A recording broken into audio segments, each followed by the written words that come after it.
मुंबईला पराभवाचा धक्का देत विदर्भाच्या संघाची रणजीच्या फायनलमध्ये धडक बसली।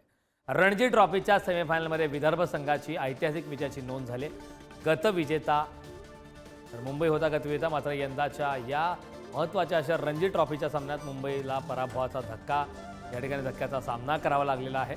या महत्त्वाच्या सामन्यात गतविजेता मुंबईचा विदर्भाकडून 81 धावांनी पराभव झाला आहे। विदर्भ विरुद्ध केरळ यांच्यात आता अंतिम सामना खेळला जाणार आहे, त्यामुळे नेमका हा सामना कोण जिंकतं हे पाहणं महत्त्वाचं आहे। रणजी ट्रॉफीच्या सेमीफायनलमध्ये विदर्भ संघाची ऐतिहासिक विजयाची त्या ठिकाणी नोंद झाली आहे।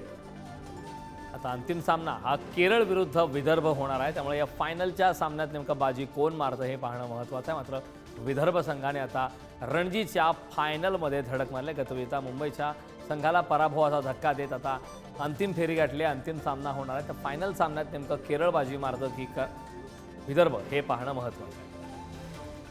विदर्भ संघाने या रणजी ट्रॉफीच्या महत्त्वाच्या सामन्यामध्ये मुंबईचा पराभव केला।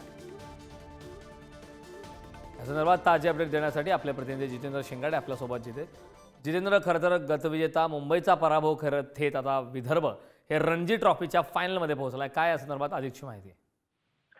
विदर्भ आणि रणजीमध्ये 5 दिवस विदर्भ आणि मुंबईमध्ये रणजी ट्रॉफीमध्ये आजचा शेवटचा दिवस होता। अखेरच्या दिवशी आज विदर्भाने मुंबईला 80 धावांनी पराभूत केलेला आहे।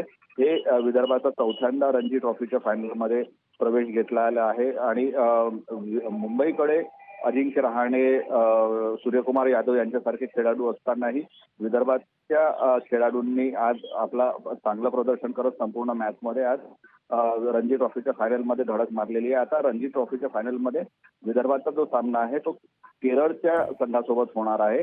महत्वाचं म्हणजे 2017, 18 आणि 19-20 मध्ये पण यापूर्वी दोनदा विदर्भाला अजिंक्यपद मिळालेलं आहे।